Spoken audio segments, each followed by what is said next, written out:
Bom, galerinha, nós vamos falar hoje sobre o potencial elétrico, tá? A gente estava estudando até agora o campo elétrico e agora a gente vai entrar em potencial elétrico e aí eu vou fazer aqui uma comparação que a gente tinha entre força gravitacional e força elétrica. Porque quando a gente começou a trabalhar lá em Física 2, né, vocês trabalham com força gravitacional e, na verdade, antes até em Física 1, vocês viram que a gravitação também pode ser escrita em termos do potencial gravitacional, né, a energia potencial gravitacional também. E a gente vai mostrar que, tanto no caso da força gravitacional e da força elétrica, elas são análogas nesse sentido, porque são duas forças conservativas. E a gente pode mostrar que o potencial elétrico é algo análogo ao potencial gravitacional, e a energia potencial elétrica algo análogo à energia potencial gravitacional. Tá? E a gente vai ver como esse potencial elétrico está relacionado à energia e trabalho. Na verdade, eu começo falando de energia e trabalho e depois eu falo de potencial elétrico. E aí a gente vai calcular aí o potencial elétrico em relação a diversos campos elétricos e vice-versa. Tá bom? Bom, então aqui uma analogia gravitacional. A gente sabe, né? Como a força-peso é uma força conservativa, a gente pode atribuir uma energia potencial à nossa força, a qualquer força conservativa. E a variação da energia potencial é menos o trabalho. No caso, então, fica menos a integral de I até F de P escalar ds. No caso aqui, o P é a nossa força gravitacional, o ds é a nossa trajetória. Então, se eu saio aqui de um ponto I e caminho em relação até um ponto F, certo? De uma determinada altura H, então a força-peso está na direção do meu deslocamento, então o meu trabalho vai ser peso vezes o deslocamento, porque a força-peso é uma constante, isso aqui vai ficar mgh, e como a variação da energia potencial é menos o trabalho, isso vai me dar menos mgh, onde U é a minha energia potencial associada ao campo da força gravitacional, tá? Mesma coisa a gente pode fazer para força elétrica quando a gente tem forças conservativas, no nosso caso, o nosso campo elétrico ele é um campo conservativo aqui.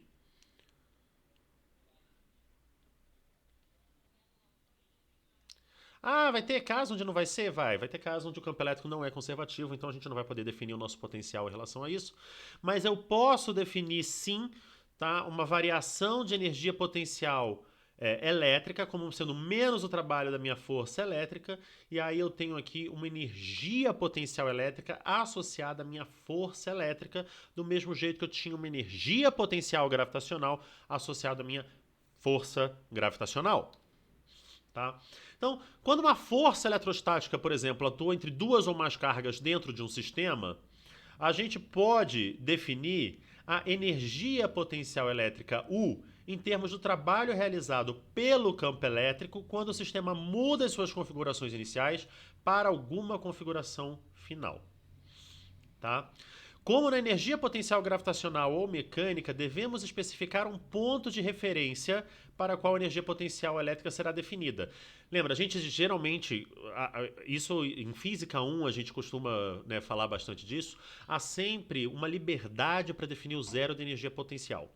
Quando a gente fala em energia potencial gravitacional, a gente põe como zero de energia potencial gravitacional geralmente a superfície da Terra, né? Quando a gente está em Física 1. Quando a gente fala do potencial gravitacional, da força gravitacional, a gente acostuma definir lá no infinito. Então a gente vai definir esse ponto de referência também, para qual a energia potencial elétrica é nula quando as cargas estão infinitamente distantes umas da outra. Tá? Porque como a gente sabe que a força é proporcional com 1 sobre R2, tá? O potencial vai ser algo do tipo 1 sobre R, e quando elas estão infinitamente longe, nós vamos ter aí algo zero. Então nós vamos definir a energia potencial elétrica como nula, tá? Elas infinitamente distantes. Então a gente pode escrever uma definição mais simples do potencial elétrico, tomando a energia potencial inicial como nula, e a gente tem que ΔU, que é o F menos U, é igual a apenas U, que é igual a menos o trabalho. Ok?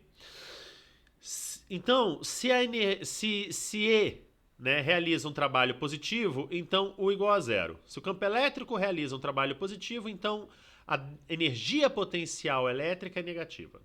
Se o campo elétrico realiza um trabalho negativo, então a energia potencial elétrica ela é positiva. Nós vamos ver como isso faz sentido. Olha só.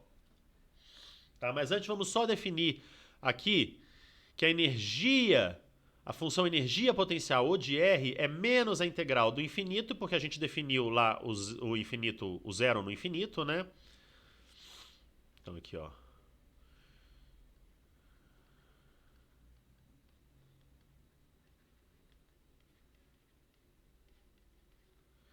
O de R é zero, tá? É igual a menos a integral de Q é zero, E escalar ds. Eu costumo fazer essa integral geralmente assim, tá? Isso é uma questão de costume meu. Integral de R, ou seja, de R final até R inicial. Então, eu troquei aqui os limites de integração, eu troco o sinal, tá? De Q0 e escalar ds. Tá? Mas isso é algo particular meu. Vamos verificar isso, tá? Olha só. Vamos verificar a energia potencial elétrica quando movemos uma carga a uma distância d em um campo elétrico constante. Então, o meu campo elétrico E, ele é constante, tá? Definição do trabalho é força vezes deslocamento, e a força é Q vezes Z. Então, o trabalho no campo elétrico constante é QED cosseno de θ.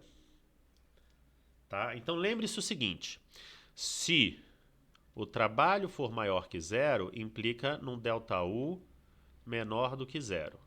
Se o trabalho for menor do que zero, isso implica num ΔU maior do que zero. Isso faz sentido? Faz. Porque note aqui nesse caso que eu tenho uma carga positiva, eu tenho um deslocamento D, eu vou ter uma força nessa direção, certo? Então, a força elétrica sentida por essa carga está se movendo na direção do campo. Essa carga que está aqui parada, quando sente a ação dessa força, o que ela vai fazer? Ela vai se movimentar. Ela vai ganhar uma energia cinética. Se ela ganha uma energia cinética, alguma outra energia está diminuindo. No caso, a energia potencial. Então, se o trabalho é maior que zero, significa que você está retirando energia potencial e transformando em energia cinética. Ok? Então, ó, me desloquei nessa direção. É óbvio que a força elétrica aqui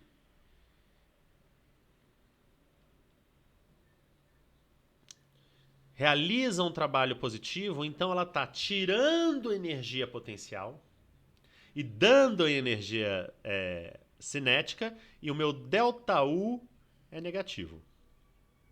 Certo?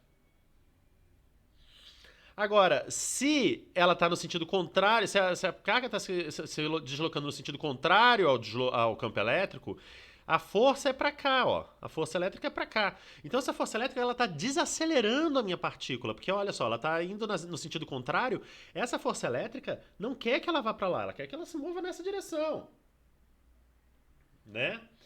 Então, o que esse cara aqui está querendo fazer? Está querendo tirar, ele está tirando energia cinética porque ele está tentando frear essa partícula e dando energia potencial. Então, trabalho é negativo e a energia potencial ela é positiva, ok? Bom, agora vamos ver como é que a gente resolve, por exemplo, o caso que eu tenho uma determinada configuração de cargas. Tá, e eu quero saber qual é a energia potencial que essa configuração de cargas tem. Como assim? Vou dar um exemplo. Tá, eu tenho uma carga Q1 fixa no espaço e quero colocar uma carga Q2 a uma distância R da primeira. Qual é a energia potencial eletrostática do sistema? Aqui é importante a gente chamar a atenção do seguinte. Essa carga Q1, tá, inicialmente ela está fixa no espaço sozinha. Não tem ninguém interagindo com ela. Tá? Então vamos supor, obviamente a gente está pensando isso em distâncias muito grandes, mas vamos supor que você está dentro de um quarto. Não tem nada ali. Você vai pegar uma carga Q1 e você vai andar e trazer essa carga Q1 e colocar ela sozinha ali. Alguma coisa impediu ela de ficar ali, de estar ali, de você colocar ela ali? Não. Qual foi a energia necessária para carregar essa carga e colocar ali? Zero. Tá? Agora eu vou trazer uma carga Q2. Note que essa carga Q2, que eu vou trazer lá do infinito até uma distância R, ela tem o mesmo sinal da carga Q1. De acordo com o que eu coloquei aqui, né, eu coloquei que as duas são positivas. Tá? Agora, quando eu estiver entrando no quarto com a minha carga Q2, eu vou colocar ela ali, ela vai sentir uma repulsão da minha carga Q1. Então eu vou ter que fazer um trabalho para empurrar essa carga Q2 até ela chegar a uma determinada distância, perdão, R da minha carga Q1. Ora, se eu estou realizando esse trabalho, eu, Sérgio, estou realizando esse trabalho para trazer lá do infinito e colocar até R, eu estou dando energia potencial para o sistema. Como é que eu sei que eu estou dando energia potencial para o sistema? O que vai acontecer quando eu soltar essa carga? Ah, elas vão se repelir, vai cada um para um lado, elas ganharam energia cinética. Da onde veio a energia cinética? Veio da minha energia potencial, do meu trabalho que eu realizei, a colocar ela ali. Ok? Eu posso falar que eu trouxe ela em linha reta? Posso. Eu posso falar que eu trouxe ela com aceleração constante? Posso. Se eu falo que eu trouxe ela com aceleração constante, a minha força é o quê? Igual à força elétrica repulsiva. Então, olha só, eu estou dando energia para o meu sistema, tá? Porque eu estou colocando ali, minha força é menos. Isso aqui é a terceira lei de Newton, tá, gente? Ó.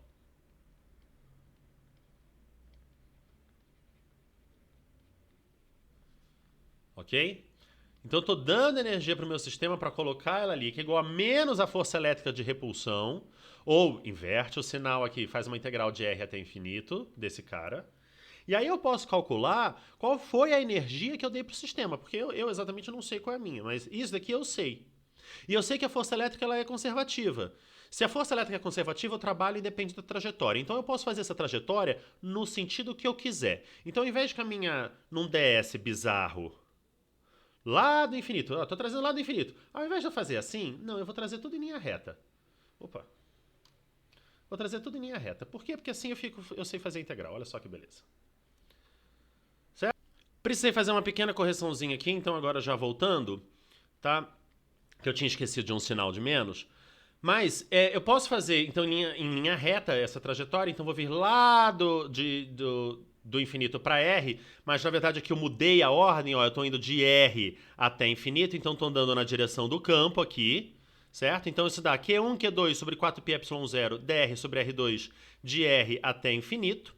Então, a integral de 1 sobre R2 é menos 1 sobre R calculado em infinito menos o valor de R, e isso dá Q1, Q2 sobre 4πε0R. Então, notem que eu dei energia para o sistema ao empurrar a carga Q2 para chegar perto da Q1. Ah, professor, e se o sinal de Q1 e Q2 fossem diferentes? Bom, aí eu teria que estar segurando a carga Q1, porque a carga Q2, porque a carga Q2 já quer lá encontrar a Q1. Eu não posso deixar, então tem que ficar segurando. Então, eu estou tirando essa energia potencial do meu sistema, tá? Tô tirando energia potencial tirando energia do meu sistema para poder segurar essa carga. Eu vou dar um exemplo aqui agora com 3 cargas que vai ficar fácil, que aí a gente vê a diferença de sinal. Olha só, eu tenho aqui 3 cargas, Q1, Q2 e Q3. Q1 é mais Q, Q2 menos 4Q, Q3 mais 2Q. Pergunta é, qual é a energia potencial elétrica U da união destas cargas? Tá? Da união das suas forças, eu sou essa configuração. Pela união dos seus poderes, eu sou o Capitão Planeta! Bom, a energia potencial é igual ao trabalho necessário para aproximar o sistema, trazendo cada uma das cargas desde o infinito. A gente começa com Q1, finge que as outras duas não existem. Qual é a carga, qual é o trabalho que você faz para trazer Q1? 0. Então, trabalho para trazer Q1, 0. Vou trazer agora, vamos ver agora o trabalho para trazer Q2.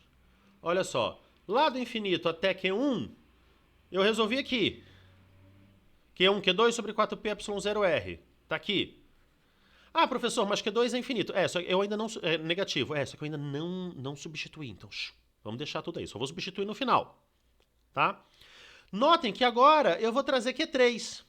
Quando eu trago Q3, eu já tenho aqui Q1 e Q2. Compreendem? Então, o trabalho para trazer Q3 é o trabalho para trazer 3 sabendo que eu já tenho 1 e o trabalho para trazer 3 sabendo que eu já tenho 2. Tá? Um jeito de você visualizar isso é que você tem que ver qual é o trabalho. O trabalho seria a integral, né, de infinito até a posição R3, vou colocar aqui, de Q3 e escalar ds. Certo? Bom, que E é esse? É o E que a carga 3 sente. Então isso aqui seria a integral de infinito até R3, de Q3, E de 3 devido a 1, E de 3 devido a 2, escalar ds. Ou seja, isso aqui dá o trabalho de 1,3 mais o trabalho de 2,3. Perceberam? Por isso que quando eu quero trabalho para trazer Q3, eu penso isso como sendo 2 a 2. É o trabalho de 3 sabendo que existe 1, trabalho de 3 sabendo que existe 2. Ok? Então, essa energia de 3 sabendo que tem 1, energia de 3 sabendo que tem 2, que dá exatamente essa soma aqui, porque todas estão equidistantes aqui de D. Então, a energia total do meu sistema agora é só somar. A energia de 2 sabendo que existe 1, a energia de 3 sabendo que existe 1, a energia de 3 sabendo que existe 2. Tá? E aí agora você pode substituir. Eu substituí aqui Q2 por menos 4Q, Q1 por Q.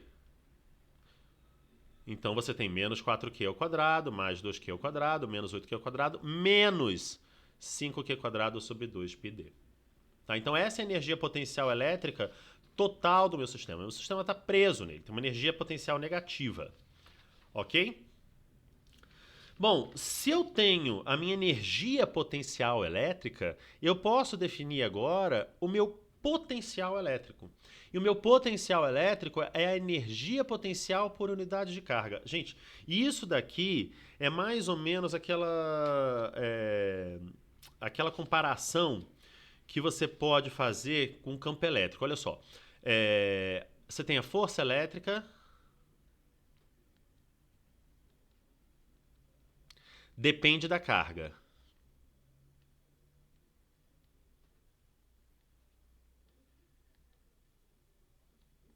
De prova, certo? O campo elétrico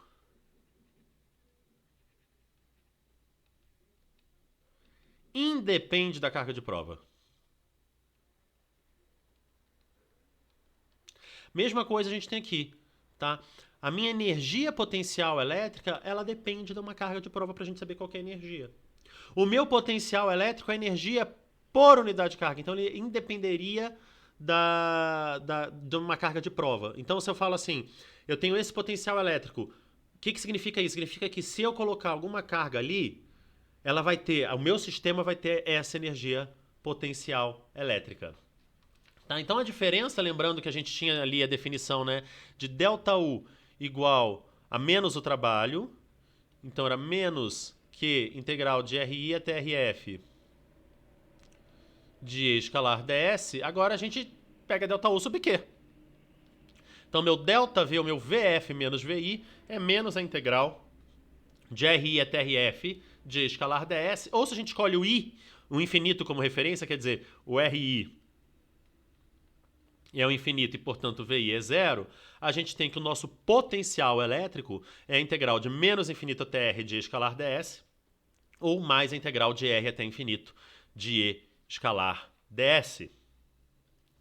Tá? O potencial elétrico, ele é uma característica do nosso campo elétrico. Tá? E ele independe de um objeto carregado ter sido colocado naquele campo. O potencial elétrico é um escalar, gente. O fato de ser um escalar facilita muito a nossa vida. A dificuldade toda nas contas de campo elétrico é porque você está fazendo integrais com vetores, aí fica aquela coisa, aquela confusão que ninguém entende nada do que está acontecendo, são aquelas integrais difíceis. O potencial elétrico é um escalar, então ele é definido como um valor em qualquer lugar do espaço, ele não tem um sentido.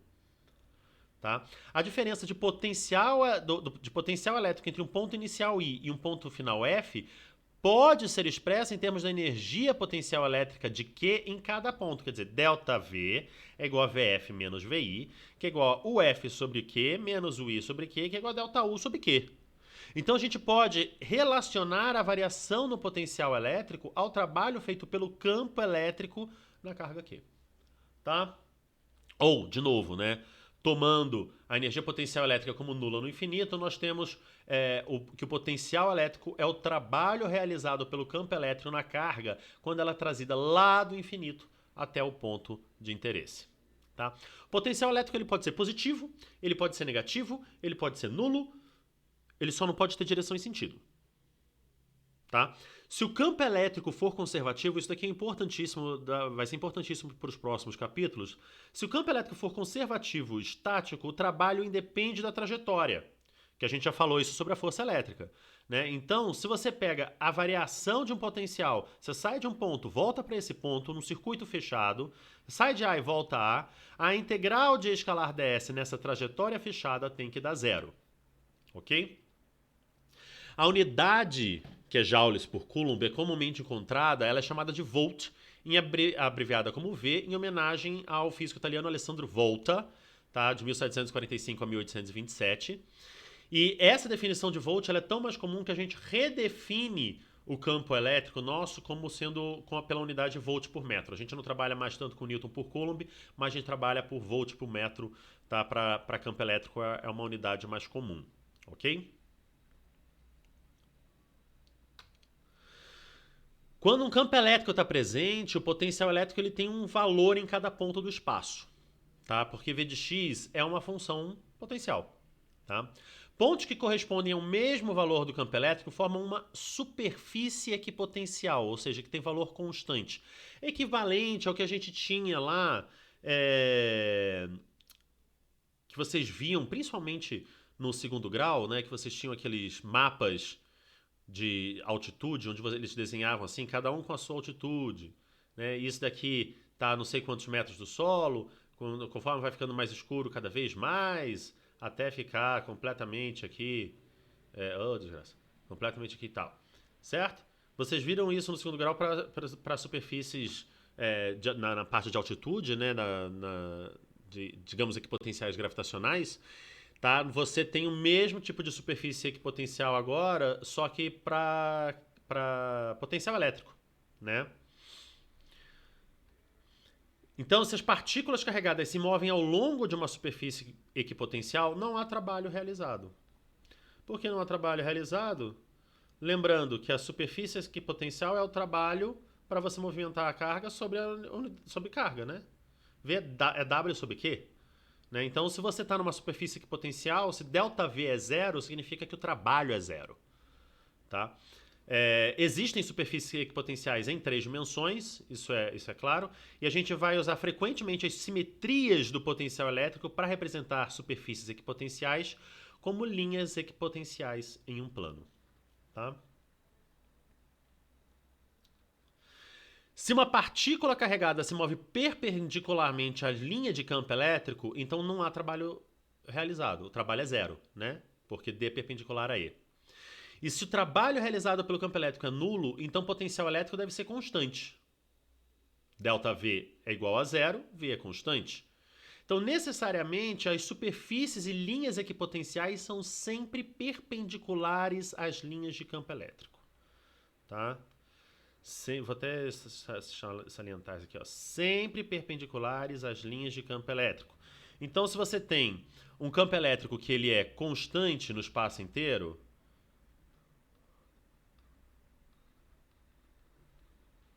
certo?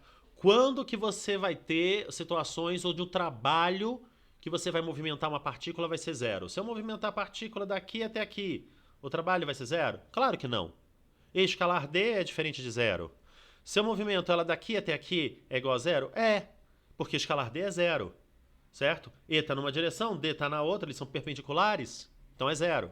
Então, as superfícies equipotenciais são planos perpendiculares ao campo. Tá? E as linhas equipotenciais são linhas perpendiculares a E.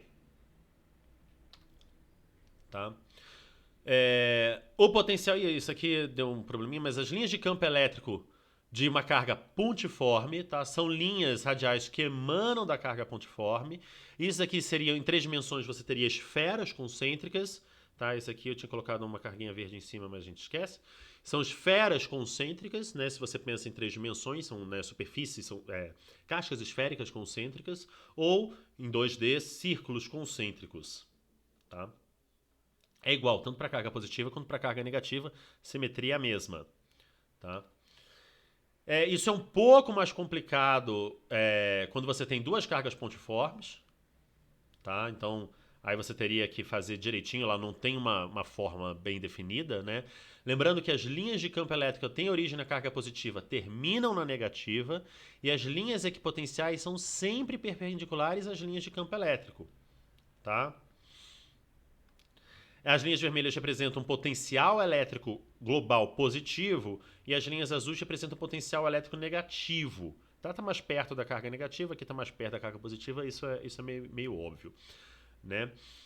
Próximo a cada carga, as linhas equipotenciais lembram as linhas de uma carga pontiforme, porque aqui vai ser muito mais intenso o campo devido à carga positiva do que a carga negativa. Quando você tem aí cargas iguais, cargas pontiformes agora idênticas, tá? Elas continuam sendo complicadas, bem complicadas, tá? Eu não vou cobrar que nenhum de vocês saiba desenhar isso direitinho, mas as linhas de campo elétrico têm origem na carga positiva e terminam no infinito. Não vai chegar na outra carga, vão todas para o infinito, tá?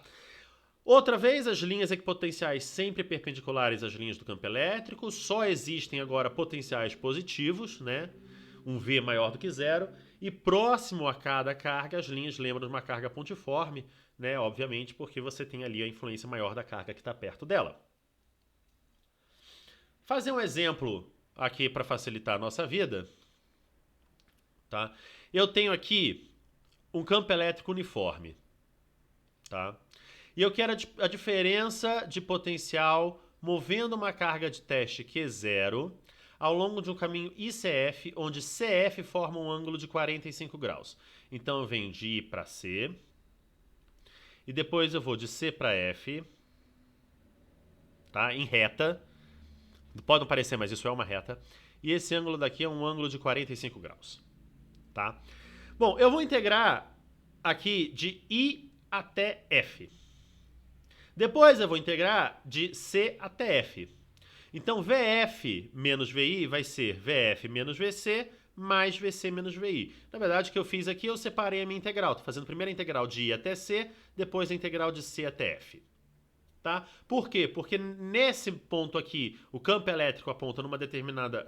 o meu deslocamento D aponta numa determinada direção. Nesse ponto aqui, meu deslocamento D aponta em outra direção. Ok? Por isso que eu faço essa separação aqui.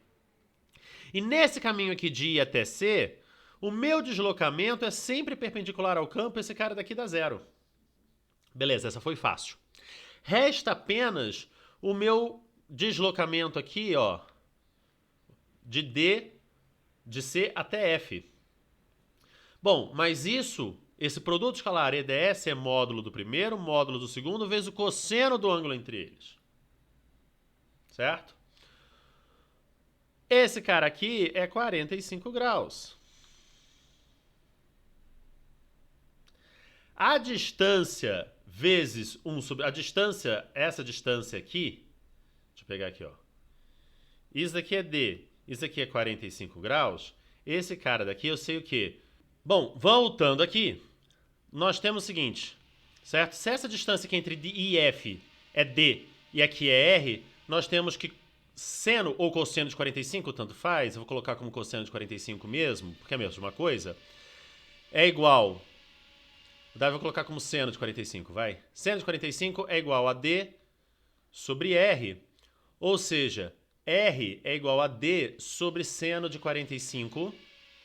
Então essa integral fica E vezes a distância, que é D sobre seno de 45, vezes 1 sobre raiz de 2. Certo? Então, essa integral aqui vai cortar o seno de 45, 1 sobre raiz de 2, fica E vezes D, e, portanto, o meu ΔV é igual a menos ED, que é menos essa integral. Certo?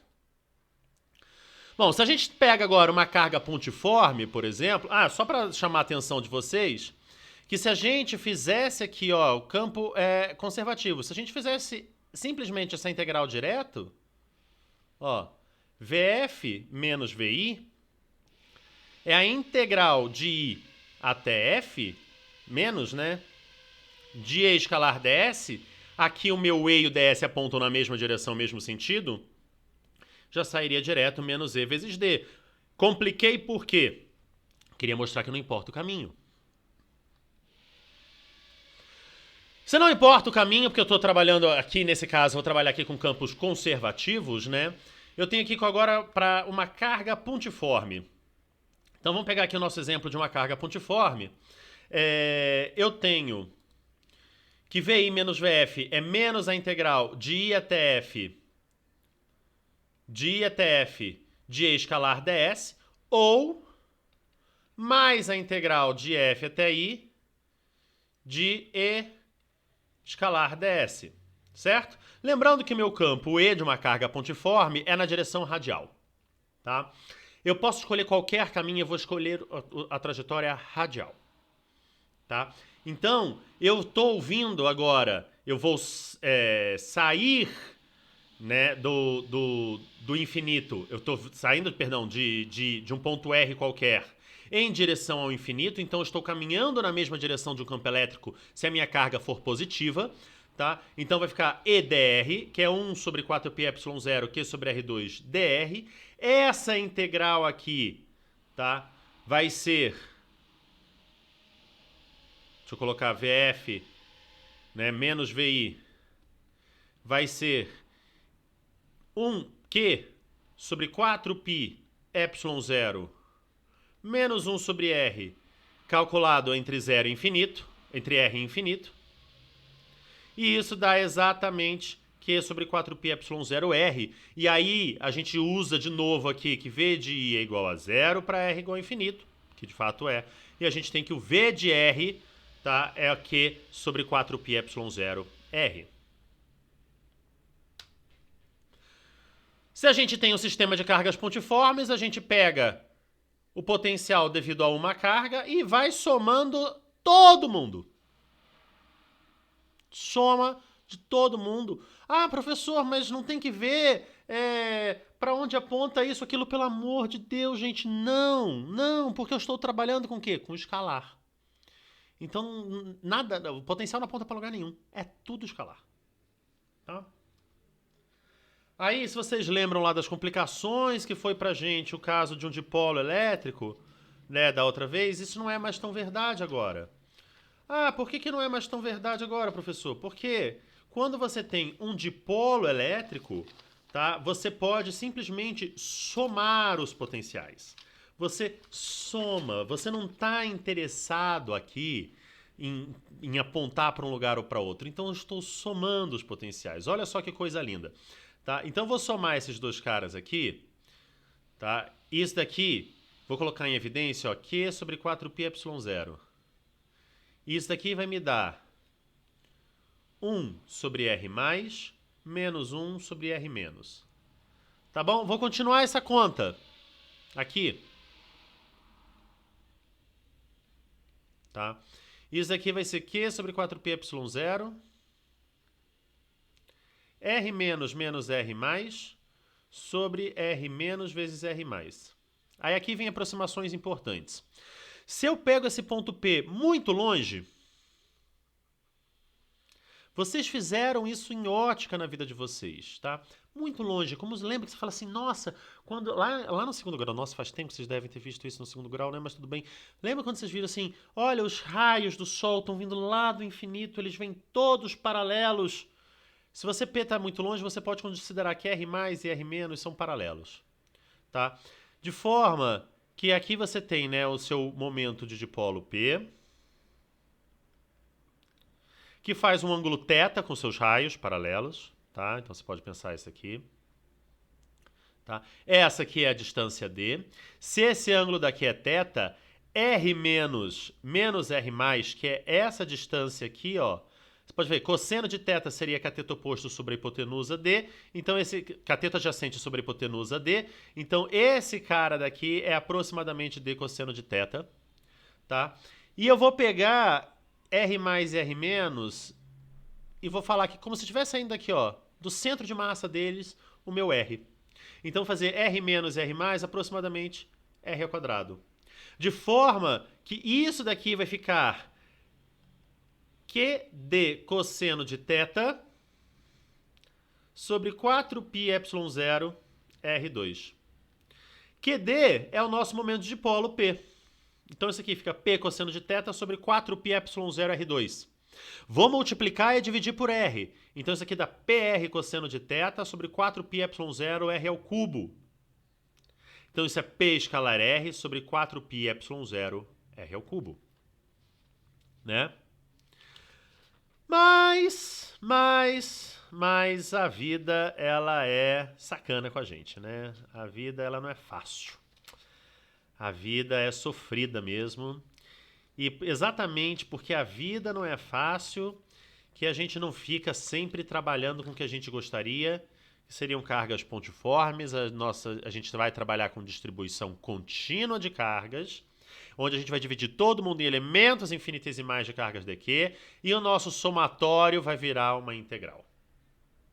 Certo? E quando a gente trabalha com distribuição contínua de cargas, a gente já fez isso outras vezes, a gente está interessado seja numa distribuição linear de cargas, ou a gente vai usar a densidade linear de carga, ou a distribuição superficial de carga, a gente vai usar a densidade superficial de carga, ou a volumétrica para a gente usar a densidade volumétrica de carga. Vou pegar aqui, como exemplo, uma linha finita. Olha, a gente em nenhum momento trabalhou com linha finita, mas eu vou pegar uma linha finita e vou calcular o ponto, o potencial elétrico num ponto P a uma distância D. Por que a gente nunca trabalhou com linha finita antes? Porque era complicado a gente fazer isso, porque você não tinha simetria para te ajudar na integral, e você tinha lá o campo E apontando para diferentes posições, e a gente o que a gente usava? Né? Quando, no caso do campo elétrico, um dqzinho aqui tem um componente dqzinho aqui, né, que vai cancelar o campo nessa direção, sobrando apenas nessa direção. A gente fala assim, pô, isso me ajuda a resolver a conta, a gente fazia a integral. Então a gente nunca se preocupou com o campo elétrico num fio finito. Mas o potencial é mais fácil, por quê? Porque é só um escalar. Então tudo que a gente precisa fazer é somar a contribuição, somar mesmo, porque é um campo escalar, de cada elemento infinitesimal de carga dq, que ocupa um elemento infinitesimal de espaço dx. Então o meu dq eu vou passar para lambda dx. Certo? E qual é a distância aqui desse elemento infinitesimal de carga dq até o meu ponto P? Ora, se ele está, né, a uma distância x do início aqui, que eu vou chamar de zero, da origem, o meu R2 ele vai ser raiz quadrada de x2 mais d2.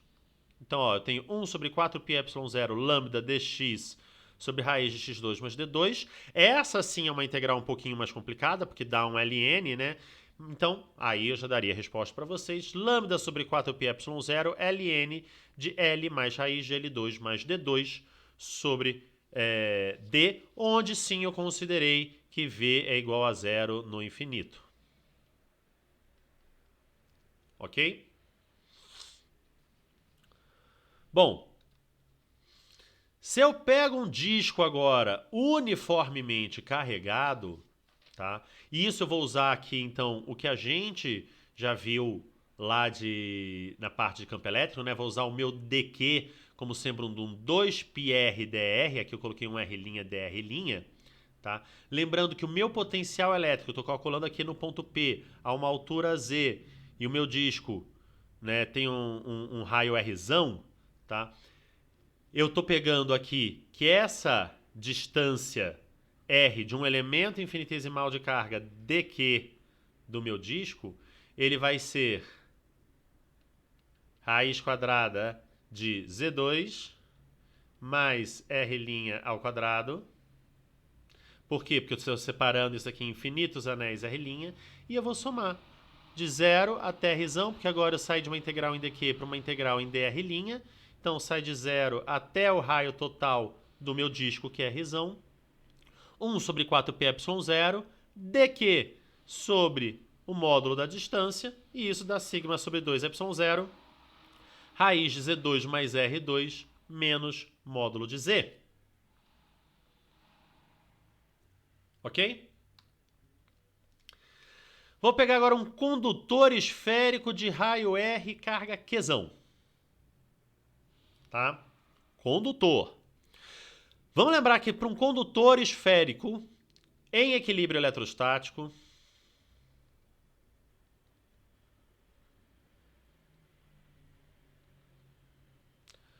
o campo elétrico dentro dele é zero. Tá? Então, eu vou calcular tanto fora do meu condutor esférico como dentro do meu condutor esférico. Tá?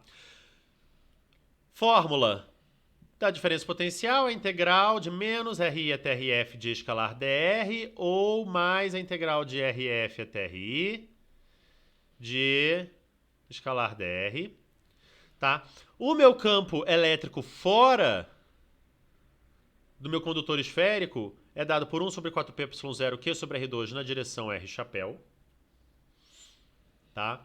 Então, meu VF menos VI é menos a integral de E escalar dr. Eu sempre gosto de escrever assim, ó. Mais a integral de R até infinito de E escalar dr. Por que eu gosto de escrever assim? Porque eu estou falando para vocês que eu estou saindo de um raio R qualquer e caminhando até o infinito. Tá? Estou pegando aqui o meu dr, tá nesse sentido. É o mesmo sentido do meu campo. Então isso aqui vai ficar simplesmente mais a integral de R até infinito de E dr. Então, é mais a integral de R até infinito de 1 sobre 4πε0 Q sobre R2 dr. E isso é 1 sobre 4πε0, deixa eu colocar aqui, Q sobre 4πε0 menos 1 sobre R calculado entre R e infinito. E isso dá exatamente esse cara daqui. Ah, mas e se eu quiser um ponto dentro agora do meu condutor? Bom, a minha integral vai ser uma integral. Vou chamar esse cara aqui de R', tá? De R' até infinito, menos, né, a integral de R' até infinito, de E escalar dr. Aí eu vou separar essa integral em duas. Menos a integral de R' até Rzão de E escalar dr. Ou seja, a integral daqui até o limite do meu condutor, menos a integral de Rzão até infinito. Por que eu estou fazendo isso? Porque dentro do meu condutor, o campo elétrico é zero. Então, essa integral aqui é zero, que é esse cara daqui. Fora do meu condutor, o campo elétrico não é zero, não. O campo elétrico, a gente já viu como se calcula fora do condutor. Então, agora, a única integral que me interessa é a integral de menos... Opa, aqui é de infinito... Perdão. Aqui é mais, né? Mais Rzinho até infinito, mais R' até Rzão, mais Rzão até infinito. Já tinha trocado o sinal. Tá? Então é a integral de Rzão até infinito de E escalar dr. E isso a gente acabou de ver no slide anterior, que dá esse cara daqui. Tá? Então, o meu campo elétrico, ó, é 0 até Rzinho igual a Rzão e depois cai com 1 sobre R2, que a gente viu. Só que o meu V de R para qualquer ponto dentro do meu condutor é o mesmo. É Q sobre 4πε0R. Significa que o meu condutor é uma superfície equipotencial. Se eu tivesse uma casca esférica, também seria uma superfície equipotencial. O V é o mesmo em toda a minha superfície. E dentro da casca esférica, que seria o campo elétrico é zero também, ou dentro de um condutor o campo elétrico é zero também. Tá?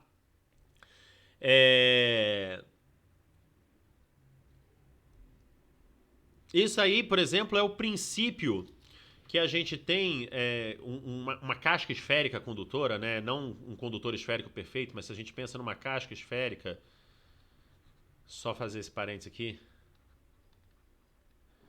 Se a gente tem uma casca esférica aqui, a gente também tem um E igual a zero aqui dentro, tá? E a gente vai ter exatamente a mesma situação. Exatamente a mesma situação, tá, que a gente tem aqui. Para vocês terem uma noção de ordem de grandeza, se eu tenho uma carga, se eu pego uma casca esférica, põe uma carga de 10 microcoulombs e um raio de 30 centímetros, o meu potencial ele é de 3 vezes 10 a 5 volts em Rzinho igual a Rzão. Tá? Então você tem um potencialzão grande ali, tá? Em Rzinho igual a Rzão. E o trabalho que eu teria, tá, para trazer do infinito até a superfície dessa casca, isso aí a gente consegue, tá? Isso aqui é tipo um gerador de Van der Graaf.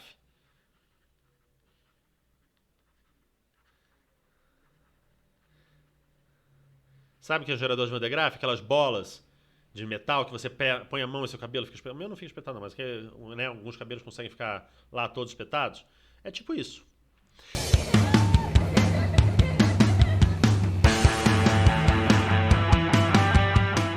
O trabalho que eu teria para trazer um coulomb do infinito até isso aqui é de aproximadamente 300 mil joules. Que é mais ou menos o trabalho para instalar o Empire State. Para vocês terem uma noção. Ok? Agora, se eu obtenho V a partir de E, fazendo uma integral de E escalar dl ou ds, eu posso obter V a partir de E. Tá? A gente nunca sabe mais ou menos como fazer isso, porque se a gente sai, o caminho contrário de uma integral é uma derivada, mas a gente tem que sempre tomar cuidado com os sinais. Tá? Então, olha só. O meu campo elétrico, vou pegar um campo elétrico aqui em 3 dimensões, que é um EX na direção chapéu, mais um EY na direção J chapéu, mais um EZ na direção K chapéu. Tá? O meu V é um V de X, V de Y, V de Z. E escalar dl é EX dx, mais EY dy, mais EZ dz. O meu elemento infinitesimal dv vai ser del V del X, mais del V del Y, mais del V del Z. Certo? O meu dv é o E escalar dl, menos E escalar dl. Meu EX é menos del V dx, menos del V dy, menos del V del Z. Ou seja, se eu tenho V no espaço inteiro, eu consigo obter o meu campo E fazendo menos o gradiente do meu potencial.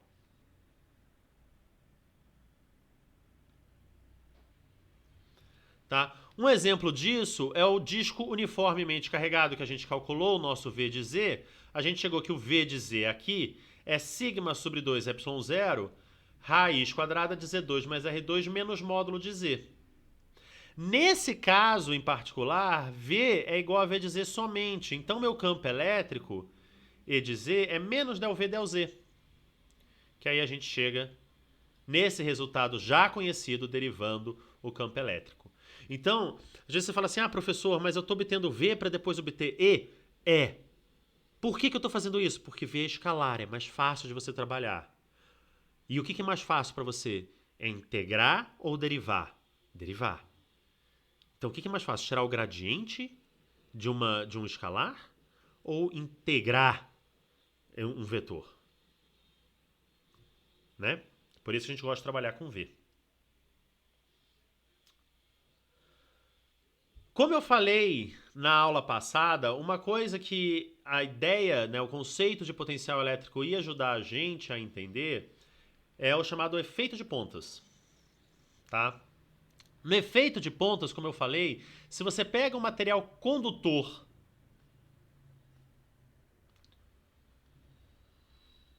e joga carga nesse material condutor, as cargas vão para a superfície. Mas elas não vão de forma uniforme e esse é o chamado efeito de pontas. Tá? Por que elas não vão para a superfície e o que isso acarreta? Tá? Nesse caso aqui é um pouco complicado, porque você tem uma forma qualquer, então eu decidi fazer uma coisa bem simples.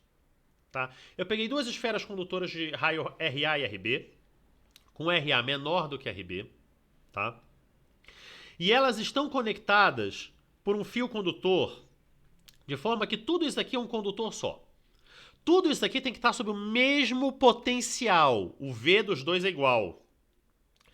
Todo esse sistema é uma superfície equipotencial e eu vou carregar a minha esfera A com uma carga QA e a esfera B com uma carga QB, sendo que VA é igual a VB. Porque eles têm que estar com o mesmo potencial.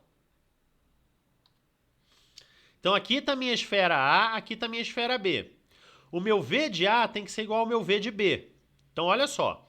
Se o V de A é igual ao V de B, significa que QA sobre 4πε0RA tem que ser igual a QB sobre 4πε0RB, certo? Porque eu estou pegando aqui na superfície do meu condutor esférico e a gente já calculou o V disso. Bom, gente, aí aqui ó, você pode cortar 4πε0 com 4πε0 que você chega que QA sobre RA é igual a QB sobre RB.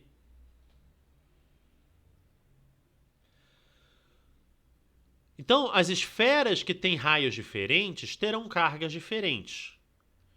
Então, se você olha aqui esse meu exemplo, é como se eu estivesse aproximando esse cara daqui por isso daqui, tá? Por quê? Porque, assim, gente, eu sei fazer conta com esfera. Essas coisas disformes aí eu não sei fazer, mas só me acompanha, tá? Bom, vamos supor que RB é igual a 5 vezes RA, certo? Então, a carga em B é igual a 5 vezes a carga em A. Aí você fala, pera, professor, você está falando que a carga na esfera B é maior que a carga na esfera A. Mas pelo que eu me lembro, no efeito de pontas, não é que a carga se acumula mais nas pontas? Calma. Porque o fato de QB ser maior do que QA, você até pode pensar assim, isso significa que o campo elétrico é mais intenso na esfera B do que na esfera A, né, professor? Não. Porque o campo elétrico... Opa, isso aqui está em módulo. O campo elétrico é sigma sobre ε0, gente. Sigma. Lembra, o campo elétrico na superfície de um condutor é proporcional à densidade de cargas nesse condutor. Densidade de carga é carga sobre área. Então, a densidade de carga na minha esfera A é Q sobre 4πε0 RA ao quadrado. Só que RA é RB dividido por 5. E QA é QB dividido por 5. Então eu vou ganhar aqui ó, um RB sobre 25, RB ao quadrado sobre 25 e um QB sobre 5, que me dá que a densidade de cargas, a densidade superficial de carga na esfera menor é 5 vezes maior do que a densidade de carga na esfera maior. Então a carga ela se concentra mais na ponta. Claro, não em valor total, né? Mas a densidade de carga é maior quanto menor for a curvatura. Por isso que a gente fala que a carga vai para a ponta. Por isso que quando você põe lá, né, a mãozinha no gerador de Van der Graaf, você tem a carga está indo na ponta dos seus cabelos ficam todos espetados. A densidade de carga ali é maior, a interação vai ser maior. Por isso que quando cai um raio, ele gosta de cair onde tem ponta. Porque ali o campo elétrico vai ser maior. Ok?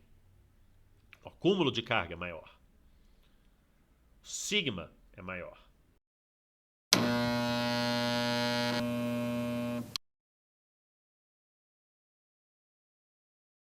Neste experimento usaremos um gerador Van der Graaf,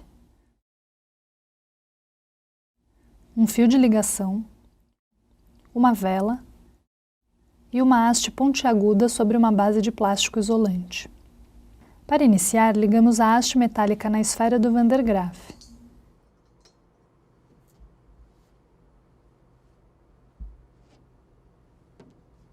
Em seguida, acendemos a vela e a posicionamos em frente à ponta metálica.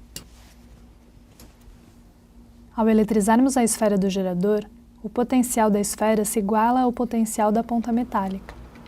Podemos notar o aparecimento de um sopro ou vento, que faz a chama da vela se apagar. Esse vento aparece devido aos movimentos dos íons formados nas proximidades da haste pontiaguda, também chamado de vento iônico. Devido ao alto potencial da ponta e do formato pontiagudo do metal, forma-se uma região com elevado campo elétrico em frente à ponta. Por causa do alto campo elétrico, algumas moléculas que compõem o ar próximo da ponta são ionizadas, ou seja, adquirem carga elétrica de mesmo sinal da ponta. Como cargas de mesmo sinal se repelem, estes íons são lançados em direção contrária da ponta, formando o vento iônico que apaga a vela.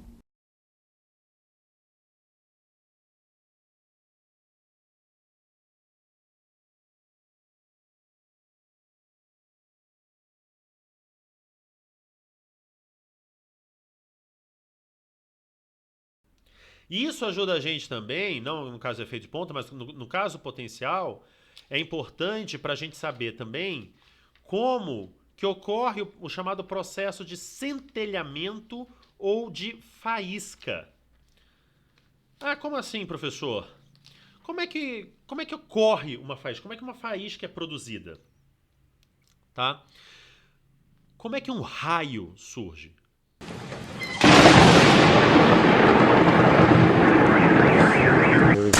Holy shit! Você tem uma nuvem e você tem um determinado acúmulo de carga. Certo? Isso vai gerar um campo elétrico. Algumas cargas as nuvens podem estar mais negativamente carregadas na parte de baixo e positivamente carregadas na parte de cima, encontrando uma região mais positivamente carregada na Terra, e você começa a ter o caminho de um elétron de cima para baixo. Né? Note que o campo elétrico está apontando de baixo para cima. Isso vai fazer com que o elétron se mova assim. F é igual a menos E vezes Z. Então, meu elétron aqui dessa nuvem carregada vai ser acelerado para baixo. Quando o elétron é acelerado, se ele tiver energia suficiente, ele pode colidir com uma molécula arrancando outro elétron. Então, eu tenho um elétron aqui, ele chega, colide com uma molécula e arranca outro elétron. Então, agora, eu comecei com um elétron, eu tenho 2 elétrons. Que ele pode ser ainda acelerado e arrancar mais outro elétron, e eu que comecei com um elétron, agora tenho 4 elétrons. E aí por diante. Tá? Mas quão forte eu tenho que ter esse campo elétrico para que esse elétron aqui seja acelerado e ganhe energia suficiente para arrancar um elétron de uma molécula que ele colide na atmosfera. Bom, aí a gente precisa de alguns dados. Para ele arrancar um elétron do N2, ele precisa ter 15 elétron-volts de energia. Para ele arrancar um elétron do O2, ele precisa ter 12,5 elétron-volts de energia. No ar seco a 1 atm, o livre caminho médio é de 10 a menos 6 metros.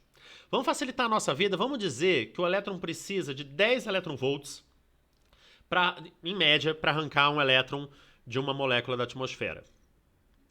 Significa que se ele está parado, se ele está completamente parado, pelo menos em relação a essa direção do campo elétrico, ele precisa, em 10 a menos 6 metros, ganhar 10 elétron-volts de energia. Significa que o ΔV, em 10 a menos 6 metros, precisa ser de 10 volts. E eu vou assumir que esse campo é constante. Então, o ΔV tem que ser de apenas 10 volts. O meu ΔX é de 10 a menos 6 metros, o que implica que o campo elétrico tem que ser de 10 a 7 volts por metro. O valor real é de 2,5 vezes 10 a 6 volts por metro. Isso é muito próximo.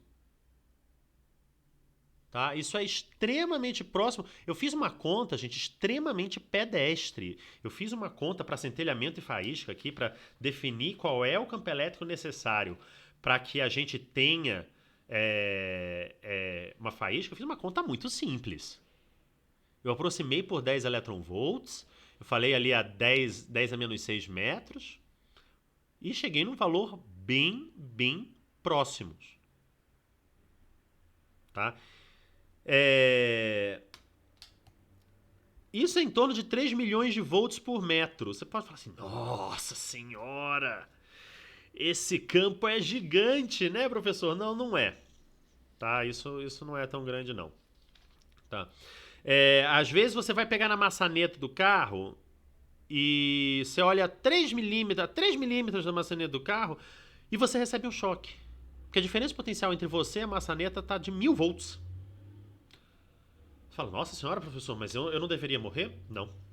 Às vezes você tem 3000 volts entre o seu lado esquerdo e o seu lado direito e você recebe um choque. Se você às vezes pega aquelas roupas de academia, aquelas, né, dry fit, vai tirar, você escuta aquele...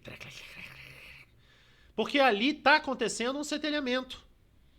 Obviamente você não vai morrer porque você está ali com 1000 volts de diferença entre seu lado esquerdo e seu lado direito, quando você vai tocar na maçaneta, nada disso acontece. Certo? Porque a corrente ali, ela é até alta, mas atravessa pouquinho. O que mata é a corrente que te atravessa, não é necessariamente uma diferença potencial alta, não. É a corrente que te atravessa. A corrente que te atravessa quando você vai tocar na maçaneta pode ser até de 1 ampere, mas ela dura 1 milissegundo. Isso não vai fazer nada, não vai nem chegar perto do seu coração. Tá? Então tomem cuidado. Você fala assim, poxa, uma diferença ali de 1000 volts. Às vezes você tem uma diferença de 1000 volts entre você e uma maçaneta. Tá? Por isso você recebe um choque entre seu lado direito e seu lado esquerdo. Tá? Mas a corrente que gera não é suficiente para te matar. Tá? Isso é outra coisa. Bom, essa foi a parte do capítulo sobre potencial elétrico, a última matéria antes da primeira prova. Então, na semana que vem tem aula de dúvidas, e aí na outra semana é a prova. Então, espero que vocês aí estejam estudando bem, para a gente sanar todas as dúvidas de vocês já perto aí da prova, que todos vocês vão bem nessa primeira prova. Tá bom? Então, até lá, até a aula síncrona, onde nós vamos tirar aí dúvidas e resolver bastantes exercícios. Tchau, tchau.